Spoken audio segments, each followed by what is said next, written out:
Yeah, and then she she dipped it in toffee yogurt. I'd never done it. What? Sorry. Hello. Hi. This is Werewolf, the podcast, the serial killer drama. Yeah, that's us. And buy our books, mine and Greg's. They're in the description. That would be really nice of you. And yeah, I hope you enjoy the continuing story because I've left in Greg cracking because it's good. Enjoy.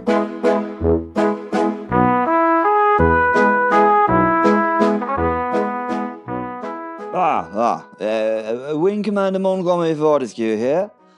Supposedly bloody retired, but obviously not. I'm supposed to be in my hell, apparently. Doesn't seem so in this case. Scotland. The Montrose Airfield. Again. The first RAF base, well, even before the RAF existed, to be honest, it was a flying corps. You'll never forget your first airfield. No. Not in the way you'll never forget your first lover. No, it's far less embarrassing than that, to be honest. But you remember it in the way before your mind even bothers to. The wind and the weather here, it had a personality. Well, of course it did. It was the old Scottish weather, wasn't it? It was off the North Sea. The wind, was it not? This bloody miserable making wind didn't merely blow, though, did it? It objected to your simple presence. The good green God's own ground was another thing. It had the reassuringly treacherous quality of being technically solid while remaining philosophically unopposed to utter bogginess. I found myself strolling across this far-flung grassy patch arm in arm with my luck, which is exactly the sort of thing one should do when one discovers one has arrived in a supposed hell. No sense giving it the satisfaction of a frightful frightened reaction. "Bit lively, what?" I remarked to her, my luck that is, glancing skyward. The weather what?" I validated. Luck nodded her perfect freckled features as she squinted through the belligerent blustery breeze at the horizon. "Oh yes. The sort of air that wants to have a conversation with your wings. Possibly an argument." Yeah, she said. I looked at Luck looked at me, and we looked at each other.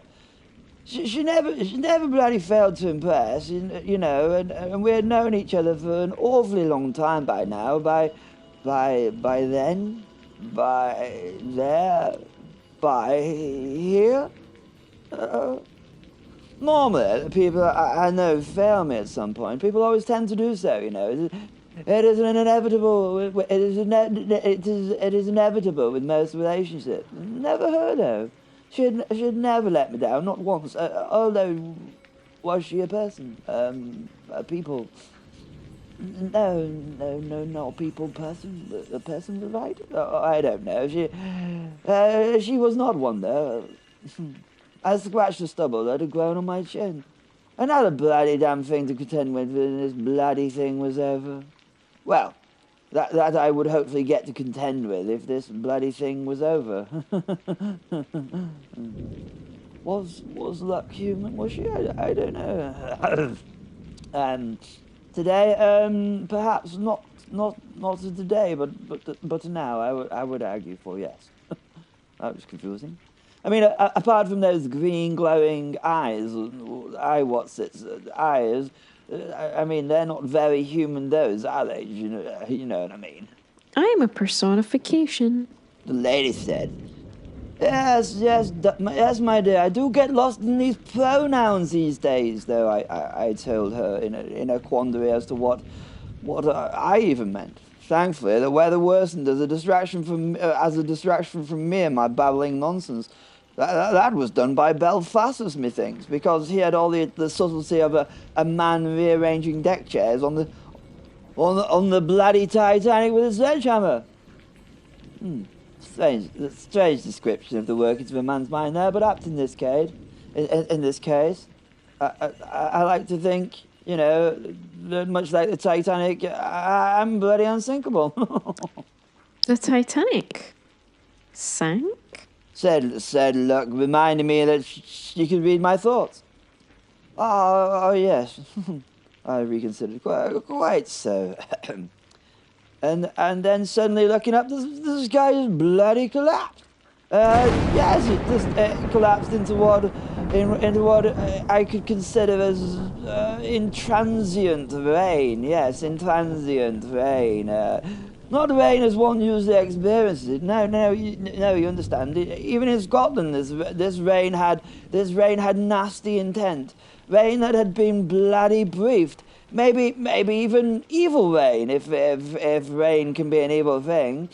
It came down in thick, punishing waves, the clouds rolling to smother and cover the sun, as though it had farted perhaps and followed through at a quiet moment at a formal dinner party or maybe even a funeral.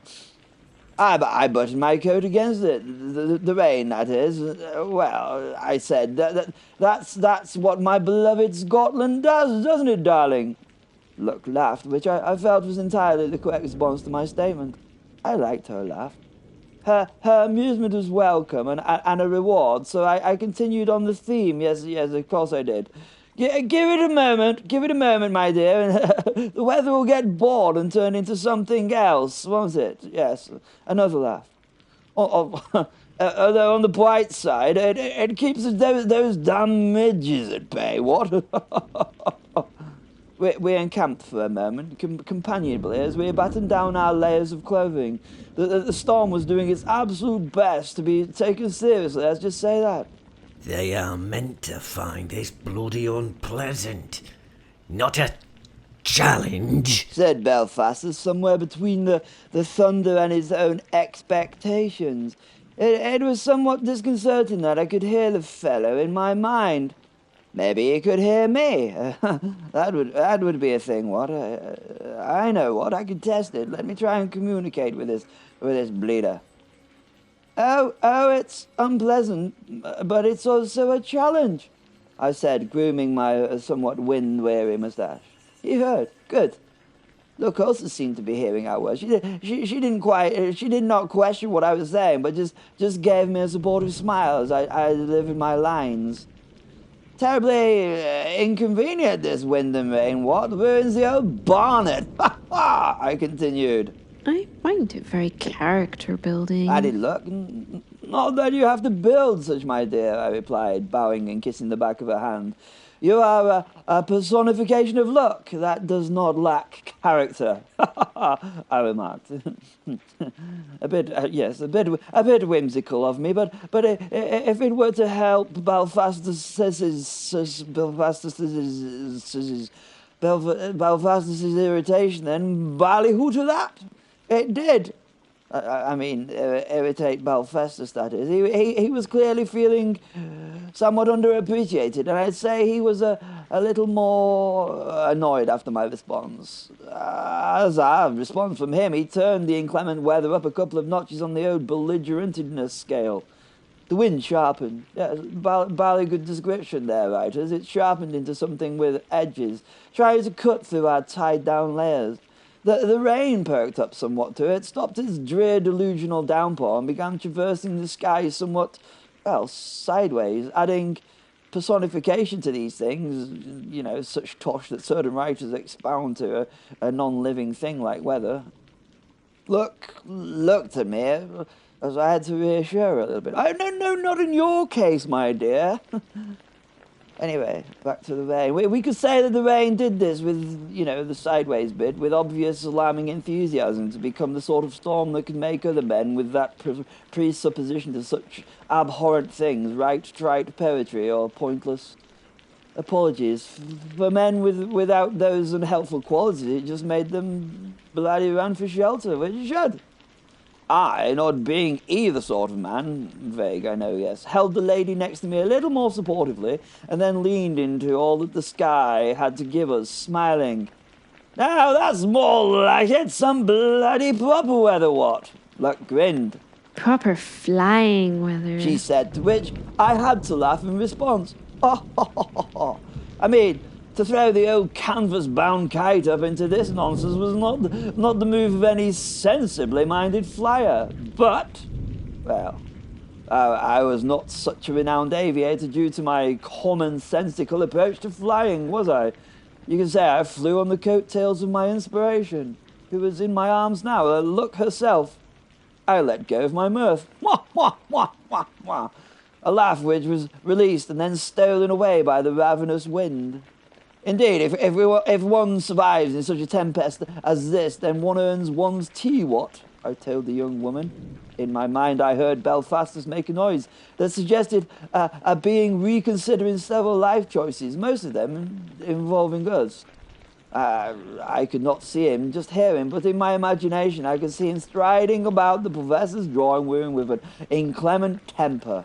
Fine, fine. He snapped. Let us see how you like meeting your memories. Oh, now my confidence and my attitude to the weather was somewhat, subdued. That I must admit was a more interesting move on his part. Maybe he was a little more intelligent than I had thought. Then they came out of the storm like sins remembered too late. Those bally-possessed airships from my past. Airships, yes, Zeppelin things, but, well, wrong. Those undignified drifting beasts of my earliest flight years. These things writhed. Their skins bulged and split. Lightning crawled across them like something alive and deeply unpleasant, which frankly, well, they were. The ropes beneath them twisted and dangled like tentacles, reaching, searching. They wore the storm they created as a crown, and the sky bent itself around them in quiet surrender. I felt something rather unexpected. Good Lord, I said, brightening. It's them! Understated. Look followed my gaze. Oh, yes, it's them. Old friends of ours? Yes, well, in a manner of speaking, what? I said. They would not be the first friends who tried to kill me. My dear, the prior lesson they taught me was very, very formative. Same. She smiled. I waved at one, which felt polite, but in hindsight, well, it's slightly embarrassing of an English gentleman to wave at a Zeppelin. I had wondered what became of them, I told Luck. We never did get to grips with the bastards, if you remember. Bloody Simon took them down with that bloody Cthulian, that Kraken-y thing before we even got a shot in. I've often wondered what would have happened if we'd had a proper run at the blighters. Luck nodded her approval.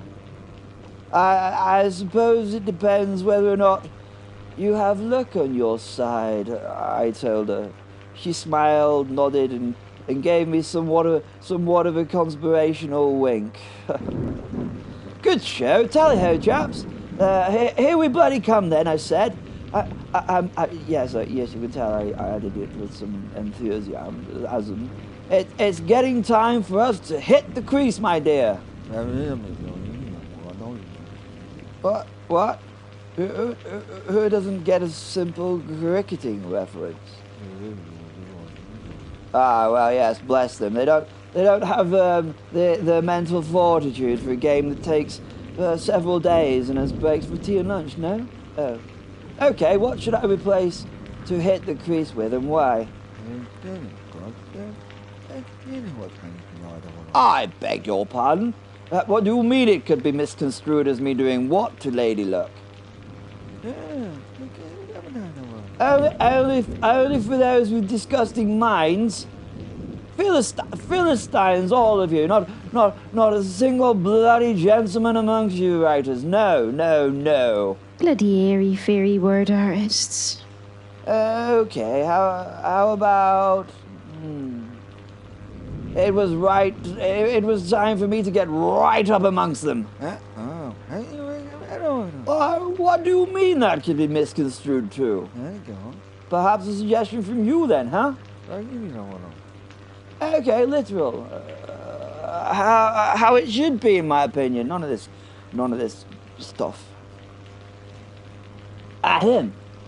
It is time for us to fight the ruddy bastards. Is that okay? Glad you bloody approve. Making innuendo out of that, you bounders. You're supposed to be afraid, you bastard. Echoed in my head as Belphastus insisted the unsistable. Afraid of what? I said. I was confused. My dear fellow, I've been somewhat bored for nigh on 6 decades now. This is practically a reunion tour. My look laughed like a timpani of bells, and I realized with a small satisfied certainty that whatever hell this was meant to be, it had already gone slightly off script for the hell presenting the representer, or something. Talking of whom, old Belphastus had become very quiet, which is always worrying. Very well.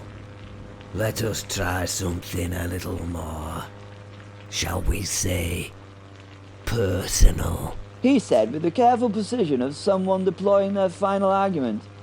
And then the violent sky violently changed again. Well, not changed, but had the unaddables suddenly added to it, or something like that. He came out of it not like a memory, but like a certainty. He came out of it because usually he would come out of the sun, which was his bloody best tactic for an attack, but in this case there was no sun. Manfred Albrecht von Richthofen. Not easy for me to say how to remember, to be honest, but better known to history as the Red Baron. Dun dun dun. First World War German flying ace. Even now one must take a moment. In fact, everything took a moment in this reality. Yes, let's consider this a reality of sorts. Anyway, in this reality, I took a deep breath to let this sink in. Don't get me wrong, the moment in breath was not taken out of fear. Good goodness me, no. Not out of fear, no, but out of professional courtesy. I didn't fear the Baron. I recognized something in him that made me think. The man, the legend that flew the red triplane, was quite simply bloody good at it. That is English understatement for an incredibly skilled pilot. Helpfully explained, look, as if I needed a translator for certain audiences. This man was not merely skilled, not merely lucky, though he had possessed enough of that luck to be as irritating as I, but he was possessed of that rare crystalline clarity in the air. He saw the sky much as I did, a series of decisions already made.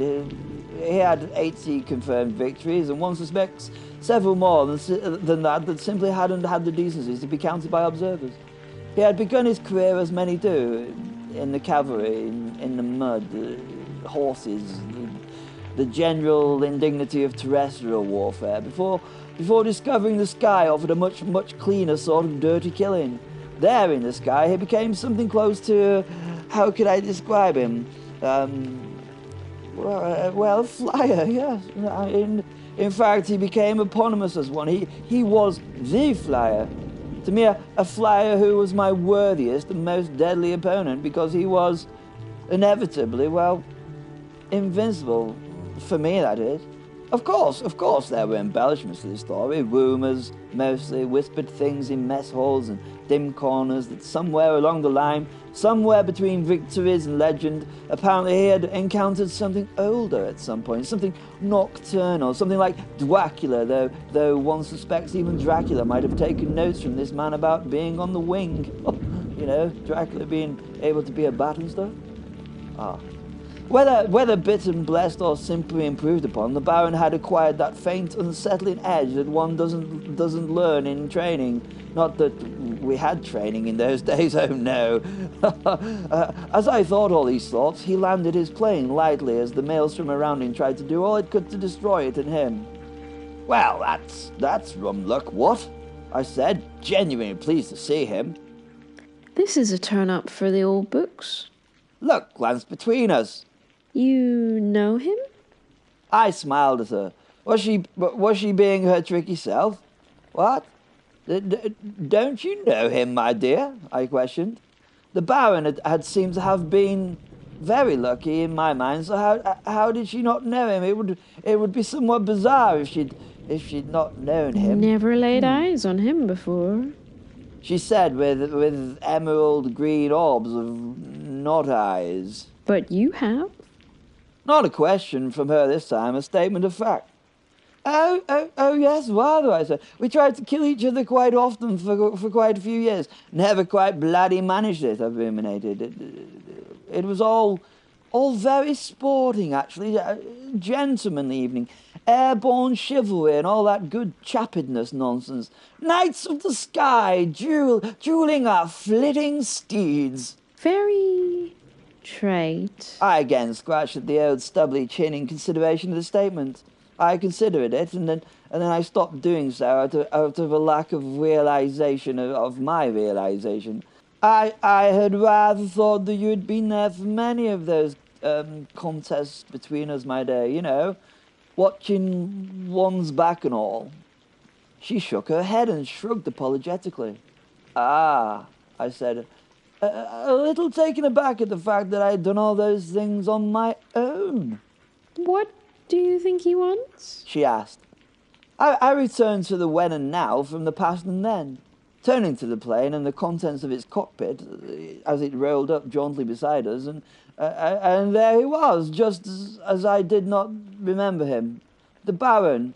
He inclined his head just slightly, professional acknowledgement, you know. Belphastus in my head sounded hopeful again. Yes, Wing Commander. Now you suffer the old memories of loss. Here, what? I'm not using that bloody word to describe this bloody riposte in front of a lady. Well, yes, I realise that I suppose it is he is the kind of scoundrel that would use such verbiage. Okay, here, my apologies, not my words here, listeners, it's bloody writers. Yes, Wing Commander, now you suffer the old memories of loss. He ejaculated. Disgusting. Ejaculated? Back to the story. Belphastus thought that he had me with the Baron. A partial fool, our Belphastus was, what? Good heavens, man, I said. No, I don't suffer from those memories, I said, not masking my evident excitement. Because now we might get to fight. There was a pause. Then a new voice, smooth as sin and considerably better dressed, sort of drifted in. Thought you might need this. The rain stopped. The wind stopped. Everything just stopped, and the hangar doors on the hangar that had not been there a mere millisecond ago opened. This wasn't as shocking as you thought it might have been, you know, however you thunk it. I mean, I should have been somewhat perturbed by this sudden appearance, but in reality, the building that had just appeared had always been there if you catch one's Rorke's drift. A huge, outlandish modern sign was attached to the side of the hangar. A sign so large and insipidly coloured that if there were life on Mars, the Martians would definitely have approached their local galactic planning department to ask for it to be removed, as it was a pseudopodic eyesore as seen from their homeworld. Ours, on a preposterous hand-drawn card of sorts, was brought a huge canvas-covered object. The things bringing it were... the zombies from Amazombie. That's lucky. They trundled over to us with the trundling handcart until they got somewhat uncomfortably close to us. The lady and I stood staring at this ineffable approach. I mean, what else was there to do? Everything else had sort of stopped. The first zombie took off his flat cap and turned eyeless sockets towards me. It's right bloody dark in here, isn't it? He stated. The other zombie reached and grabbed the shoulder of his co-worker's boiler suit. You need your eye in, Bert. It said. Oh, aye. Replied, I assume Bert, as he reached down and fumbled in his pocket to grab something. He continued to fumble until he found what he was looking for and slipped it into his empty eye socket. Still seems bloody dark, Bert. Bert said to the other, Bert. That's a pickled egg, Bert, you got there, you daft bat. The other Bert laughed, who wasn't the Bert with the pickled egg in his eye, but the other Bert who was holding on to Bert's shoulder. The other Bert, the one we have now established as Pickled Egg Bert, laughed along with him. It was strange listening to two zombies laugh. It was a dry laugh, like the sort of laugh that a tomb of the ancient desert would have if it could laugh. It sounded somewhat uncomfortable. Hey, we do have a laugh at Amazombie, don't we, Bert? Each day's an adventurous art, isn't it, Bert? He said as he rummaged in his pocket. Give us a more. He said to me. He went back to rummaging through his pockets. No, it's gone. I must have bloody eaten it instead of the boiled egg with my brain sandwich in. He admitted. I thought it were right bloody tasty. He laughed. Bert, can you do the honour? Sorry, there's an outtake there. I thought it were right tasty. Bert, can you do the honours while I get myself another eyeball? Aye, said the other bird. I as in a northern dialect, yes, not I as in I in an I. Pickled egg bird passed the clipboard to the other bird, who somehow put glasses onto her head that had no ears or nose. Oh. He followed the writing on the clipboard with a finger. It wasn't his finger, it was a spare finger. It was... Anyway. Package for Wing Commander Montgomery from Lucifer Morning Star. He read. That's me, old chap, I replied. That's him. Oh dear. The zombie stared at me, then... That's ages, that it? Retorted the reading bird. What is old chap? I asked him. Old chap. He said it again. Remonstrated the glasses-wearing bird, pointing the spare finger at me. He's assuming I'm old because I'm a zombie. Clever, ain't it? I'm a zombie. Said the pickled egg bird. No, it's bloody not. Said glasses. No, I'm a zombie's clever bird. Continued Egg Eye. I ought to report this to Amazombie's corporate HR capability. I bet you're a bloody livist too, ain't you? Eh? He added quickly. I think he was somewhat angered, but with a lack of facial expression due to his face being, well, sort of hard and crumbly, and with a lack of tone in his voice. I couldn't tell if he was angered or not. I was bloody confused, to be honest. Time passed. Thankfully. Shush, said Eggibert, turning to where the glasses zombie wasn't. There's no need for that. This isn't Thatcher's bloody Britain no more, Bert. He told the empty space where he thought the complaining clipboard holder wasn't. I wish I could say I saw the chastised zombie think about this, but how can one tell if a zombie is thinking? Eventually, I got a... Sorry about that, sir. From the pickled egg bird, thinking it was facing me. We have this for you, he said, pointing at where the package wasn't either. I'm sorry, said the clipboard holding zombie as it came forward in a storm of halitosis, apologies and crumbly skin. I were a union man in my former life. Been a rough afterlife too, if I'm honest. Could you sign here, please? It asked, almost nicely. I signed on the line and handed a pen back to him, which he tried to place behind an ear several times before remembering he didn't actually, in fact, have any ears to put it in behind, so he put it in his pocket. The eggy zombie bowed at no one. And please remember to give us a 5-star rating at Amazombie.com, won't you? You get it, don't you? I'm a zombie. We're all zombies here, you see, and we deliver like Amazon. I'm a zombie. He's a zombie. I'm a zombie. Clever, ain't it? I had no idea what the poor old... the dead chap... the chap... It definitely was a chap, I hope, was going on about, so I nodded, which would not help him know whether I got it or not, because he was trying to use the pickled egg as an eye. You can see my nod, see what I'm trying to tell you. Anyway, back to it. Yeah.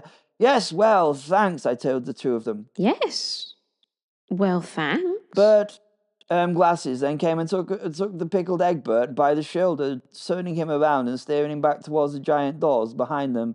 Both Luck and I just stared at them as they walked nonchalantly back to the hangar.